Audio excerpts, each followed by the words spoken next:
اي مولانا، هو اللي نريد نوصله الى هذا.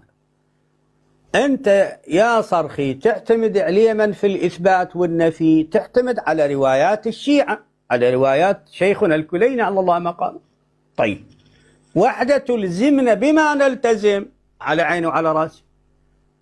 وحده تقول له انا لا التزم ولا الزمكم بما بل الزمكم بما انا اريد. هذا خطأ منهجي علمي فاضح. ما اسمح لي شيخنا بالإجابة، جزاك الله الف خير. تفضل. والله يرضى عنك. ما يوجد خلل.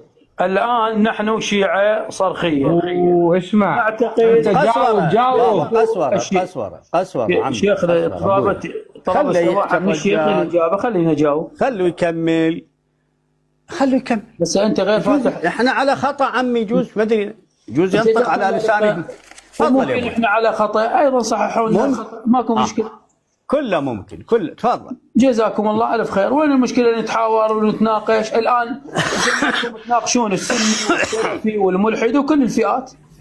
الان احنا اخوتكم من الشيعه وهاي تناقشوا ويانا، قنعتونا جزاكم الله الف خير، قنعناكم هم جزانا الله الف خير. وكل احنا ان شاء الله نتحاكم الى الله سبحانه وتعالى الحكم العدل. اكيد. وين المشكله؟ المشكلة في الطرح العلمي يا ابن. جزاك الله ألف خير. الطرح العلمي أنت ترى فيه مشكلة ونحن نرى طرحكم فيه مشكلة. اختلاف، ماكو مشكلة. خب، لابد أن نرجع إلى حكم يحكم بيننا. جزاك. نحن نقول أفضل حكم هو القرآن الكريم، وأنتم لا تقبلون بذلك. أنا موافق. مع ذلك الآن نحن نعتقد بالمهدي البشارة. ما هو دليلنا؟ دليلنا كل الروايات الواردة في الكتب الشيعية هي أشارت إلى المهدي الذي سيولد في آخر الزمان، وهذه الروايات صدرت قبل ولادة المهدي حتى على اعتقادكم. وكل الروايات الآن اللي أنتم تستدلون بها علينا هي لصالحنا وليس لصالحكم. ليش؟ لأنها صدرت قبل ولادة المهدي، حتى في اعتقادكم أنه مولود في سنة 255 أو 56 للهجرة. وبالتالي هذه كلها تشير إلى المهدي البشارة. وأنا بأصل سؤال مداخلتي الأولى من صعدت لكم بشيعة وأفتخر، قلت لكم على هذه الرواية دليل على أنه المهدي البشارة. لماذا؟ لأنه على فترة من الأئمة، كما أن رسول الله جاء على فترة من الرسل. رسول الله بشر بعيسى وهو غير مولود، وهنا أهل البيت والنبي بشروا بالمهدي وهو غير مولود. تمام، يولد في آخر الزمان. الآن أنتم تقولون مولود قبل 1200 سنة. نحن نقول لكم اختصارا للجهد وللوقت وما نطيل عليكم، تفضلوا يا مشايخنا الأفاضل ويا حوزاتنا العلمية الأجلاء الجليلة، تفضلوا اختصارا للوقت، اثبتوا لنا آثار الإمام المهدي. اختصرنا لكم الوقت، لا ندخل بولادة. وقلنا المولود وإمام ومعصوم ومفترض الطاعة. الآن هو مفترض إمام معصوم مفترض الطاعة. ما هي أوامره؟ ما هي نواهيه؟ هل يقوم بواجباته؟ هل هو ملازم للقرآن أو غير ملازم للقرآن؟ هل خالف القرآن أو لم يخالف؟ هل هو مصداق؟ وحاشا الإمام نقول هل هو أصبح مصداق لبلع بن باعورة لا تظل وليا من العلم؟ مريد يتجاوز يا شيخ، يطاول حتى الشيعة يعرفون شنو جاوبته. والآن تفضل شيخنا. وهاي استفيدوا من طرحه يا أحبائي، استفيدوا من جاي يتجاوز شيخ نقبل يا اخي. هذا التجاوز سجلوه. شوفوا هذا الصرخي يتجاوز، استفيدوا من سقطاته، من هفواته، من أخطاء، استفيدوا يا أحبائي. كمل يا حبيبي، عندك بعد إضافة حتى السادة يردون عليك. الله عليك يا شيخنا، هو هذا المنهج العلمي، أنه تحملوني والحمد لله أنا ما متجاوز نهائيا ابدا، لم اتجاوز. واقول المهدي محمد بن حسن العسكري عليه السلام. هذه كلها عندك اضافه؟ كل اللي تكلمت به اريد اجابه عليه. انطونا اثاره العلميه والعمليه، اثبتوا لنا انه غير مخالف للقران، وجزاكم الله الف خير. تفضلوا. طيب اذا سعيد الاستاذ يقول أنا أؤمن بالمهدي البشارة. هاي أول طرح، هذا إيمان شخصي ما نعد. طيب الثاني، السؤال الثاني يقول أنا راح أختصر الروايات وعندي مطلب، أثبتوا لنا آثار الإمام المهدي. أثبتوا لنا آثار الإمام المهدي. كل ما جيد. وكل ما نقبل شيخنا الآن بس هو شيعي ويقبل نعم. بكل ما ورد في كتبنا، باعتباره الآن يقبل شيعي. بكل ما ورد. يقبل نعم، يقبل بكل ما جاء في الكتب من البشارات وغيرها المختصة بالإمام. عندكم شيء تثبتوا للأستاذ؟ تعقيب صغير لنصف دقيقة لو سمحت. بعد يعني ما كملت مداخلتك الأولى، بعد خطبة ثانية تحب تفضل. لا مو طولتوني ما لم أقل، مع احترامي لكم. ماذا تقول؟ شو تريد؟ أنا لم أقل تريد آثار المهدي. قلنا أعطونا آثار الإمام المهدي، لكن لم أقل أنه أنا أقبل بكل شيء موجود في التراث الشيعي. ماشي. التراث فيه الآن أنت تقبل بكل ما موجود في التراث؟ ماشي، قبلنا. هذا خوش نقطة جوهرية وعلمية وبديت تتقدم ما شاء الله. هاي نقطة نسجلها إلى جزاك الله ألف خير شيخنا. تفضل. ما هي القاعدة التي ما هي القاعدة التي تثبت بها الآثار اللي أنت تريدها ولا تثبت بها؟ عندك قاعدة لو ما عندك حتى تكون تقبل بي أو تلزمنا بما نلتزم؟ اختار لك واحدة. فعندك قاعدة تلزمنا بها احنا أو تقول لا ألزمكم بما تلتزمون. إذا قلت ألزمكم بما تلتزمون فتح الله عليك، السيد راح يبين لك.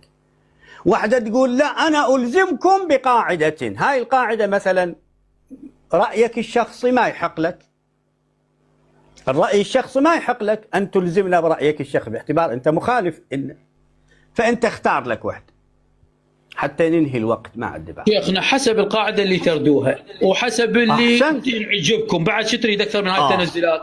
تفضلوا أنت وفق منهجكم وقاعدتكم اثبتوا لنا آثار المهدي طيلة 1200 سنة. بعد شو تريد سيدنا خوب؟ بعد أحسنتم. يقول يا بعد وينك أحسن من هاي التنزيلات؟ لا اثبتون آثار المهدي حسب انتم، حسب رواياتكم. بعد اكثر من هذا تردون؟ تفضلوا سيدي. لا هاي هي يعني قصدك اي روايه احنا مصححيها وقبلناها تقبلها. جيد. هذا نعطيك مثلا على مبانيكم انتم. على مبانينا. هذا توقيع الامام مثلا، من توقيع الامام ملاذ الاخيار وحديث صحيح، هو المجلد الرابع. شوف هذا من توقيعات، وهو مذكور في كتاب الغيبة، لكن هنا مختصرا جاء. شوف هذا الحديث اللي به هو توقيع الإمام سلام الله عليه. يقول عدوا إلى الفقيه عليه السلام أسأله عن الرجل يزور قبور الأئمة عليهم السلام به. واضح؟ هذا توقيع من الإمام، أعطى أحكاما شرعية. إيش تريد أكثر من الإمام يعطي أحكام شرعية، يؤمر بالمعروف وينهى عن المنكر. تفضل. جزاك الله ألف خير وأحسنت وبارك الله بك. الآن أثبتت أن بالدليل الصحيح أنه المهدي محمد بن حسن العسكري إلى آثار. هاي متى؟ في الغيبة الصغرى. أريد نعتبرهن 1000 أثر في الغيبة الصغرى. من يمطيتك بعد زيادة. تفضل انطيني آثاره بالغيبة الكبرى. لا هاي بالغيبة الصغرى اللي كان متواصل مع الإمام، يعني قصدك وراها مات. هو احنا هاي احتمال مات، احتمال انسلخ من العلم، الله العالم. تفضلوا ثبتوا لنا آثاره خلال 1030 سنة. الغيبة الصغرى واقعت لكم. خوش. إذا أعطيك أثر من النبي مثلا يقول إن ولدي إلى يغيب وإنه يغيب غيبة حتى يقول الناس لا مهدي، شنو رأيك؟ هاي الرواية عندنا، هاي تثبت لنا المهدي البشارة اللي احنا نؤمن به. سيدنا اسمح لي، لا تسمح لي دقيقة حبيب الغالي. أنت ألزمتنا بمنهجنا ومبانينا، صحيح؟ نعم صحيح.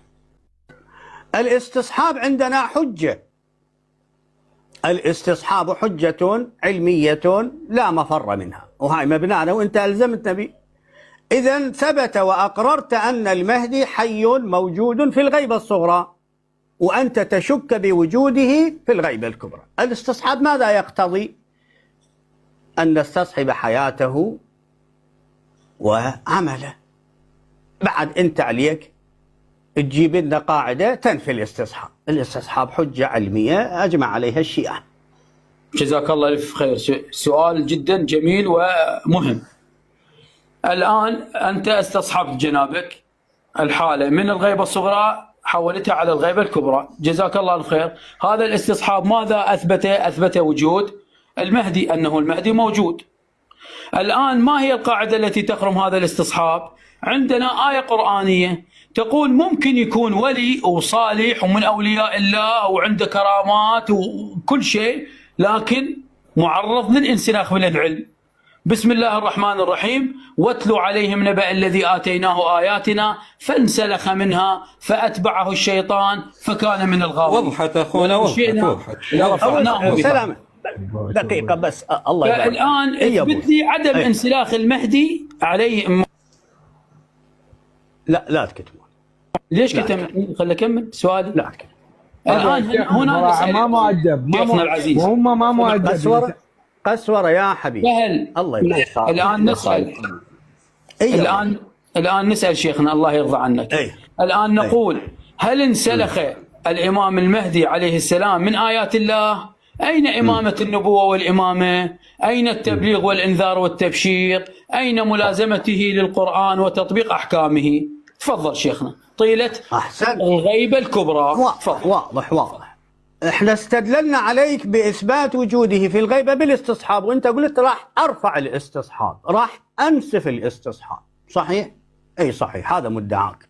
شنو نسفك للاستصحاب حبيبي؟ قال عندنا انتم ياهو ما نعرفكم، أشهد بالله أني ما أعرفكم، شيعة سنة ما أعرفكم، فعندكم التزموا بي انتم، وانت ألزمتنا بما عندنا، فما يحق لك تلزمنا بما عندك. هذا حكي صحيح لو مخربط؟ إذا سمحت لي تعقيب شيخنا الله يرضى عنك. تفضل. الله يجزيك الخير. القرآن ملزم إلي وإلك، وأنا على عيني وعلى آية قرآنية، فهذا مو عندي يعني، هذا إلي وإلك القرآن. والله لحظة شيخنا،